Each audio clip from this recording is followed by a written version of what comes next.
Alright, we are at Watson. There's Holmes. We're in Goulston Street in the middle of the night. We need to find a container for water.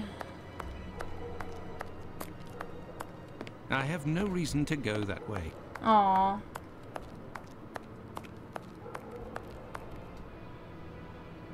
There is something, and there is something.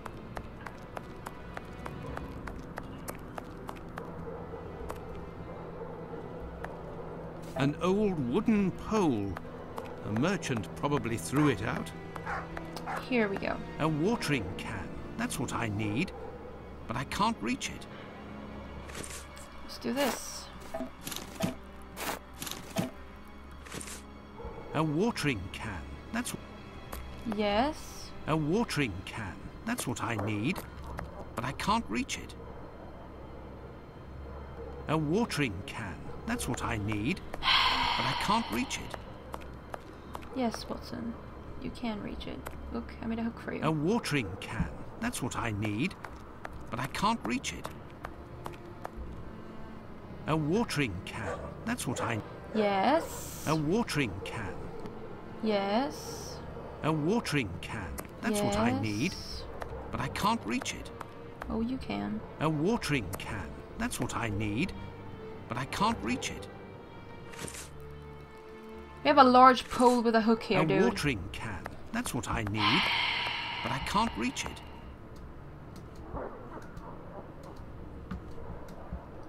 Dude.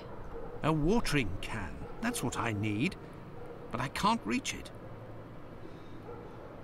Actually, you can. A watering can. That's what I need. But I can't reach it. Surprise, you can. That's what I need. But I can't reach it. Surprise, you can. Whoop. Aha.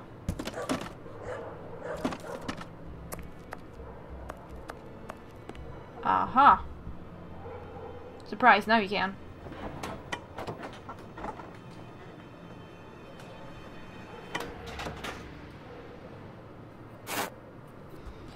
There we go.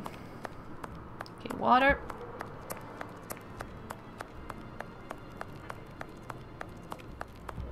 Water. There we go. Holmes. Here you go.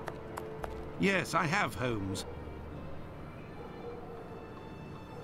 Now we're Sherlock Holmes. If this message were written by the killer, then it would have been lying in this entrance for up to 35 minutes before being discovered. Let's find out in what state it must have been. This message could not have withstood an entire night in the rain. During the investigations carried out on the night of the double murder, PC Hulse inspected the entrances of this street around 2:20 a.m. and confirmed to have seen nothing out of the ordinary. At 2:55 a.m., 35 minutes later, PC Long found Catherine Edow's piece of apron and the message in chalk. This message would not have withstood a whole night in the rain, as had I continued to water it for a little longer, I would certainly have erased it. It was written, therefore, at the moment when the piece of apron was dumped. This substantiates PC Hulse's statement, which stated he had seen neither of these during his rounds. After its discovery, it was guarded and protected from the rain, which was subsiding, which explains why it was still legible when it was erased at 5:30. My dear Watson, when you met P.C. Smith on his rounds in the street, where was he? On the pavement or in the middle of the road? In the middle of the road, Holmes, without a shadow of a doubt. Good. You will go down the street with your lantern as if you were a policeman on patrol, using Smith's position as a guide. As soon as you see the entrance where I used the watering can, tell me if you see anything. Okay. Dum, dum, dum, dum, dum, dum, dum, dum, dum.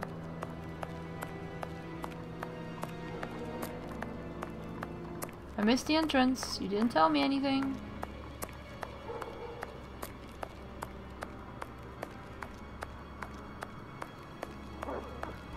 Okay, let's go back.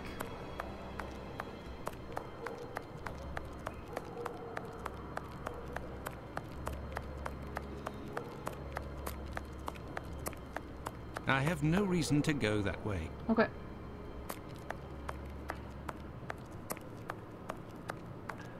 There, Holmes. From here, I can see something written.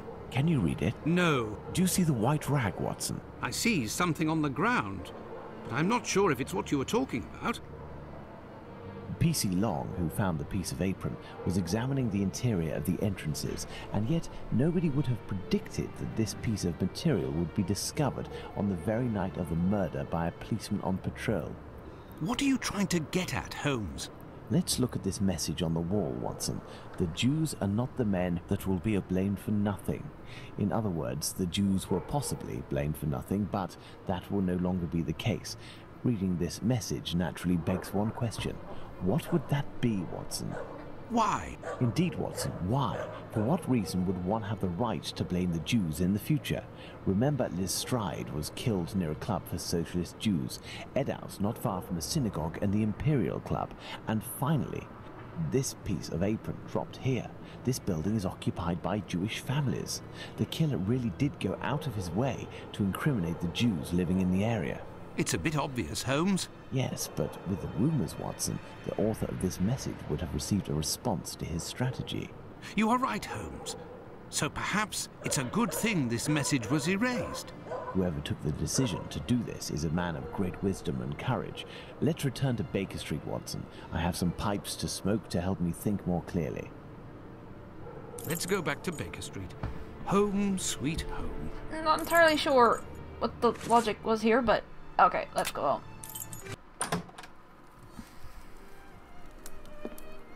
I had nightmares all night, Holmes. As for you, I bet you didn't get a wink of sleep, did you? It's this chalk message business, isn't it?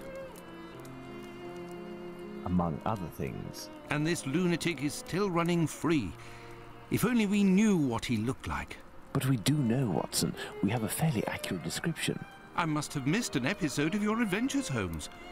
Not only have I heard you discredit the value of our eyewitnesses, but the few descriptions we do have don't seem to correspond. An inaccurate account can regain its value if we can discover why and to what extent the truth must be rewritten. We've learned a great many things tonight, and I'm able to tell you what our man looks like. Really? Yes, and we're going to need a few things, Watson. Find me 3 mannequins, my worker's costume, my 3 full wigs, one of your worn garments, yes, that can be used for the workman's outfit, and one of your old suits. Oh, and my deer stalker, the one I never wear, but everyone seems to think I wear day and night. Oh my god, Holmes just made a joke about himself and his own, like... yeah, about himself. That everyone thinks he wears a deerstalker day and night. Original Holmes doesn't wear a deerstalker much at all. From what we, you know, see from the stories. So yeah.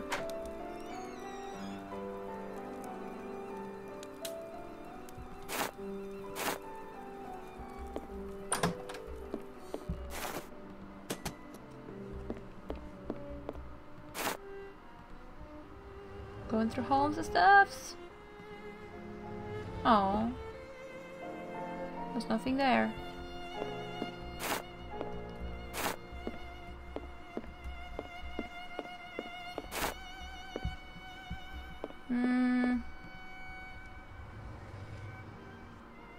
A wig. This will come in handy.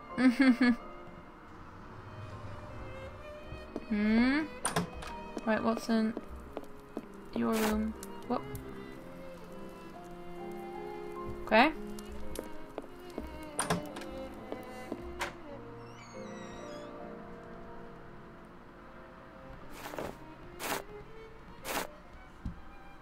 I think this is all we need. Here we go. So, as for one of the murders, we have no witnesses whatsoever. As for the 3 other, we have at least one person who claims to have seen the victims talking to a man a few minutes before their death. Do you remember whom these would be, Watson?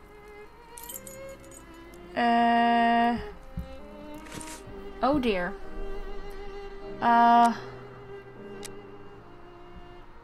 And...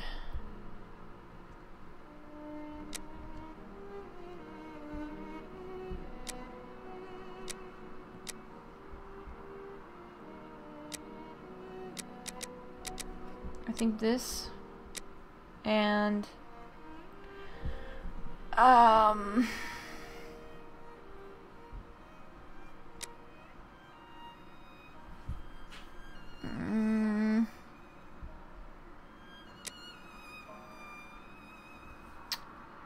that's kind of far back, right?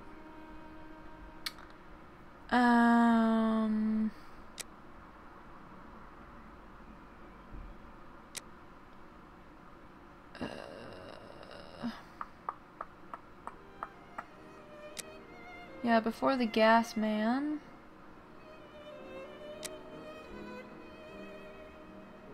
The Kane. Richardson's testimony.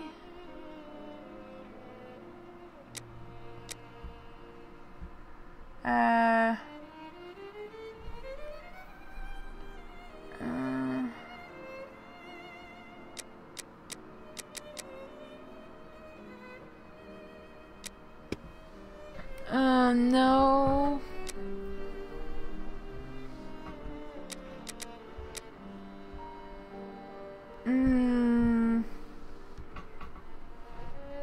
No.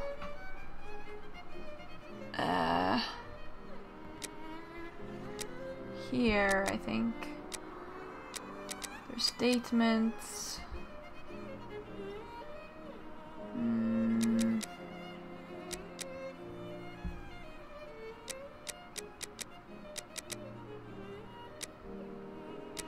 No.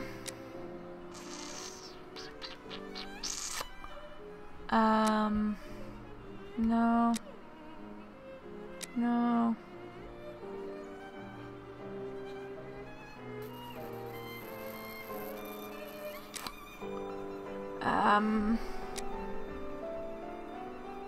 The reports. Like medicine, where's the captain? Okay, now we're way back. Okay.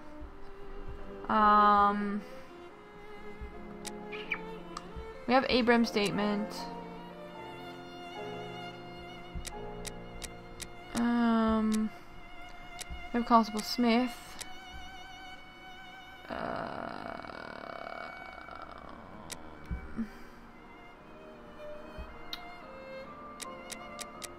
Maybe this one? Yeah, no, not this one. Wasps, okay, not that one. Pig's Heads, Fletcher's Key, Poor Hardiman, Fletcher's Illness, Slaughterhouse, investigation continues,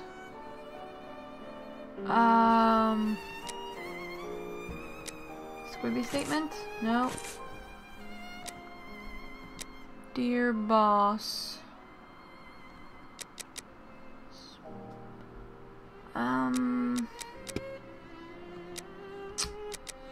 Aberline. That one. The journalist. Corpse dealers. An encoded message. Bowling's book. Bowling's table. Squibby. No.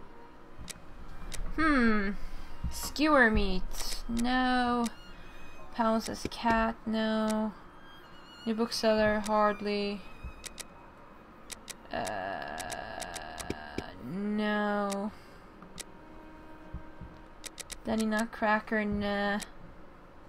Or Squibby. Information. No. Oh my gosh.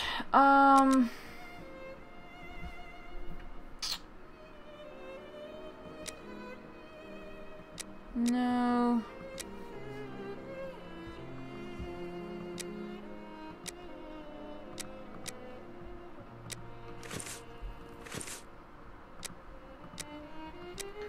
Barman doesn't know anything. Bullying the journalist. Sickert. Clinic information.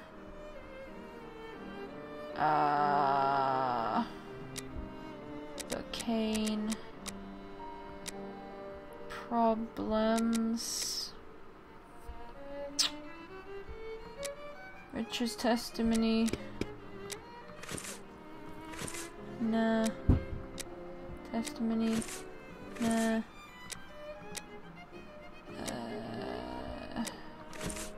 Nah. Nah. I'm just going through all of them. Or maybe it's a document. Maybe it's a document.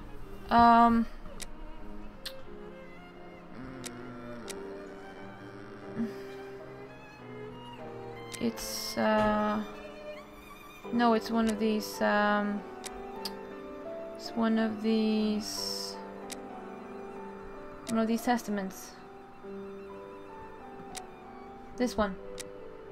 Bravo, Watson. Yes. There are our 3 witnesses. Apply the height, the age, and the clothing to the mannequins, basing yourself on the 3 correct witnesses. Age of the murderer.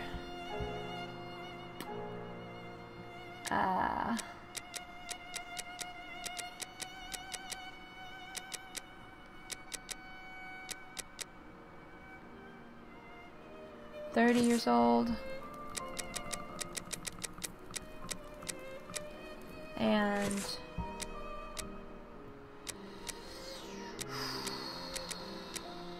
5'7", light complexion, fair mustache. 5'7". There is an error, Watson. Let's reread Abraham's testimony. Wait, I haven't gotten to the clothes yet.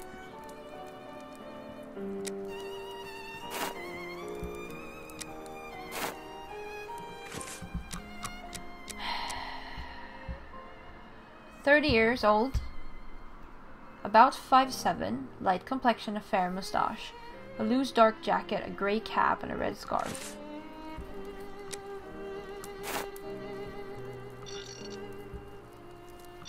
There is an error, Watson. Let's reread Abraham's testimony. There is an error, Watson. Let's reread Abraham's testimony. No, no, no.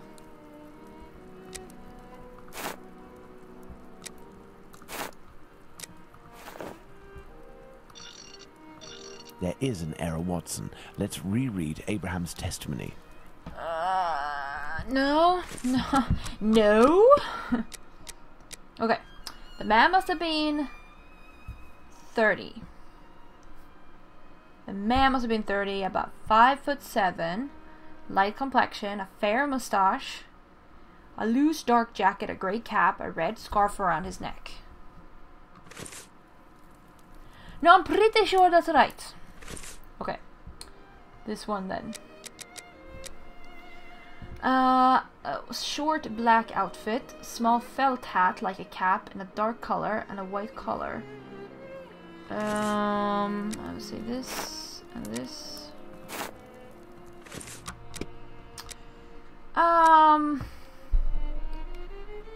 Packet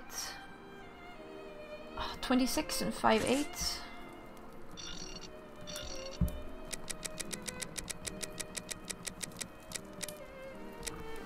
And small dark brown mustache.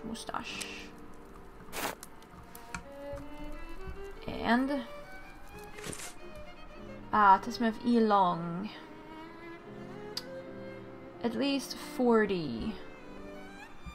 5'3".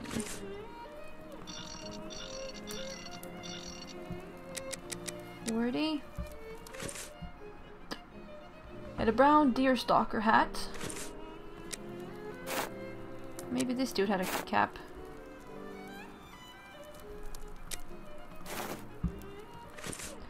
Dark coat, doubt at this point. General appearance of the working class.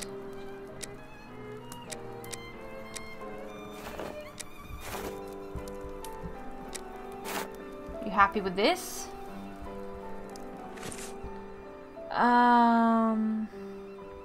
Dark hair and mustache, dark face, looks like a foreigner. Perfect, Watson. Okay, this one is apparently perfect.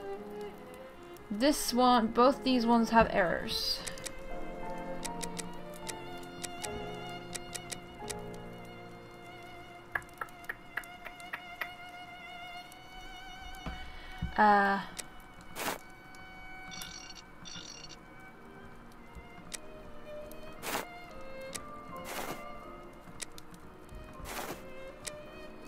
No, I'm pretty sure that.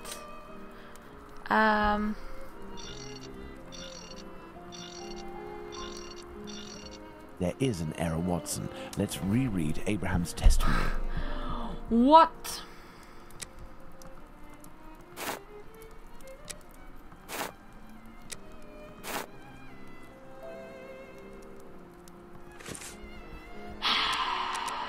Okay.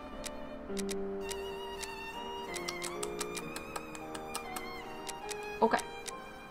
So, the man must have been 30 years old, about 5'7", light complexion, and a fair mustache. He wore a loose dark jacket, a grey cap, and a red scarf. Okay, so am I like missing the scarf?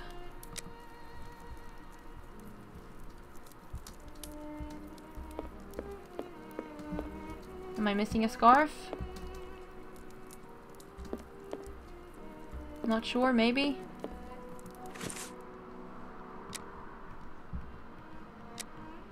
Whitechapel killer had the time to kill L.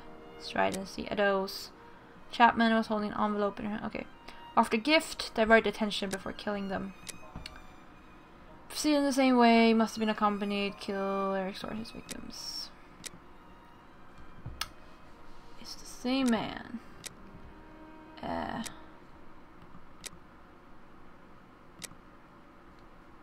Physical force. Oh. Same butcher's knife was used in the crimes against lots of people. The murderer was looking for money or objects of value. The murderer was looking for something that the victim stole from him. The murderer was setting up a ritual around the bodies. He's poor.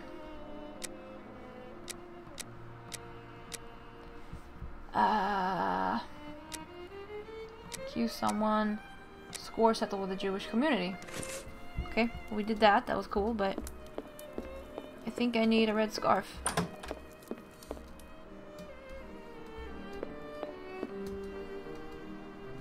Is there seriously nothing in here? Yeah, nope.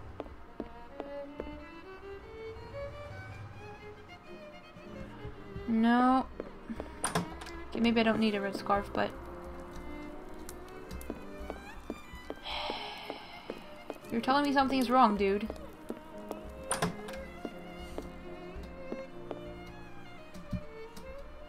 No, no, okay. Something is wrong with this dude.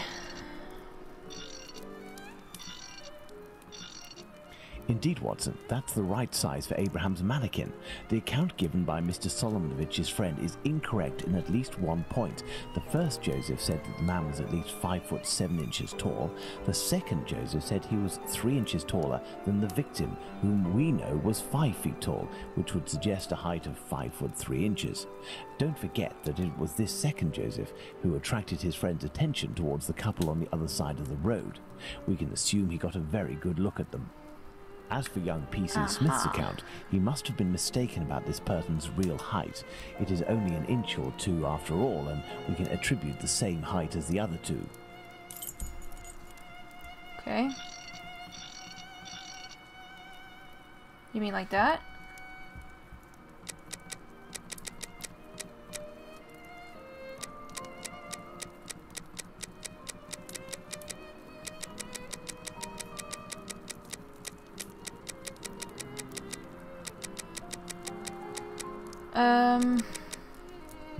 Okay, so what more is wrong?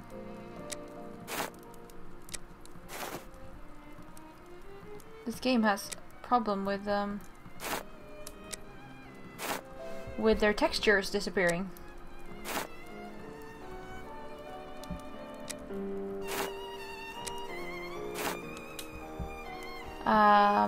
Should there be another cap?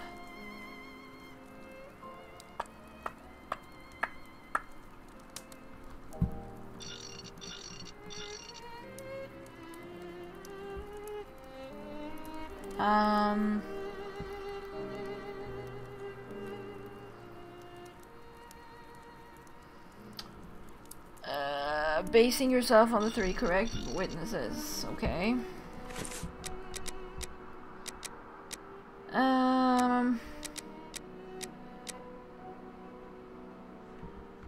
Brief instant was impossible to recognize him. She was small. Testimony, the police took him to the clothing of the deceased. Harry said he didn't see the couple. For Joseph, the butcher, even though he was the one who commented on and pointed them out, said he couldn't remember anything except that the man was about 3 inches taller than the woman, was 5 feet tall, no more. 2 rather unkempt people. Okay. And this probably goes there, because they were unkempt. Yeah.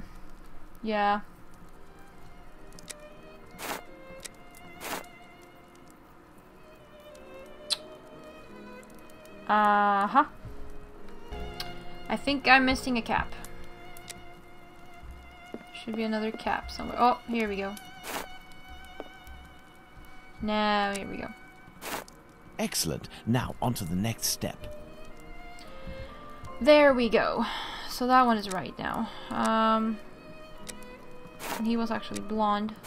Bravo, Watson. Our mannequins have been recreated based on the correct accounts. Now, Watson, let's see in what ways these statements differ and how the witnesses could have been mistaken. Let's look at these wigs and moustaches. Let's start by taking the first Joseph's testimony, who saw the man head-on in a well-lit spot and in which he noted fair hair. Now, let's consider the same person, but in the lighting and angle of the other 2 witnesses, in the darkness of night, with poor artificial lighting from above. Put out the light, Watson. Put out the light, Watson. Thus, poor lighting and a backlit subject can affect our perception of shades and colours. The wigs from Abraham's mannequin took on the same colour as the other 2. The 3 testimonies, therefore, don't contradict one another, and we can apply the same facial hair to all 3 mannequins. Turn on the light, Watson. Turn on the light, Watson.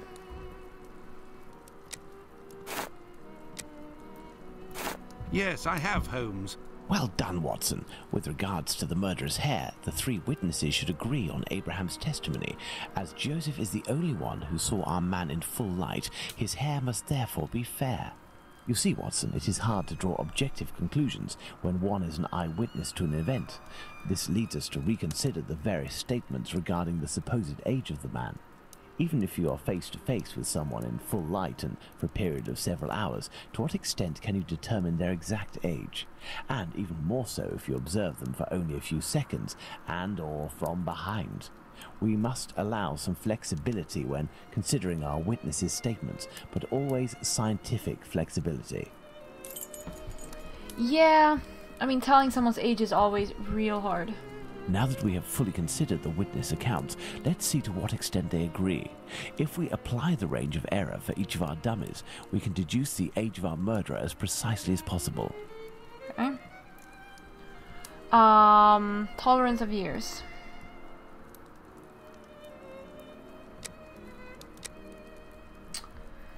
Uh, 3 to 5, 7 to 10, 7 to 10. Don't forget that, according to Abraham, the man was seen face-on from a few feet away by the first Joseph, who shouldn't be out by more than a few years. For Abraham's mannequin, we should allow a margin of 3 to 5 years. Okay. So what am I doing with this? What am I doing with these? Determine the age range thanks to the tolerance of years indicated by Sherlock Holmes.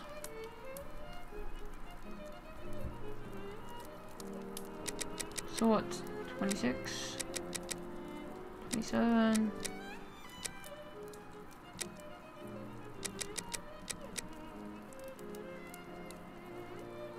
Oh. Excellent. Now, on to the next step. Okay.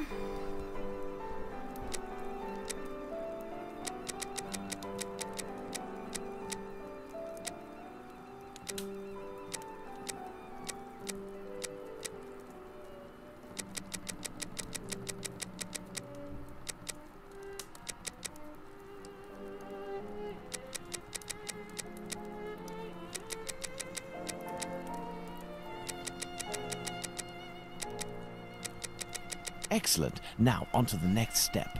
Okay. 31, 49, 32, 48. I don't really understand this puzzle, but this is apparently how we're doing it. Excellent. Now, on to the next step. Yes, I have, Holmes. Now that we have fully considered the witness accounts, let's see to what extent they agree. If we apply the range of error for each of our dummies, we can deduce the age of our murderer as precisely as possible.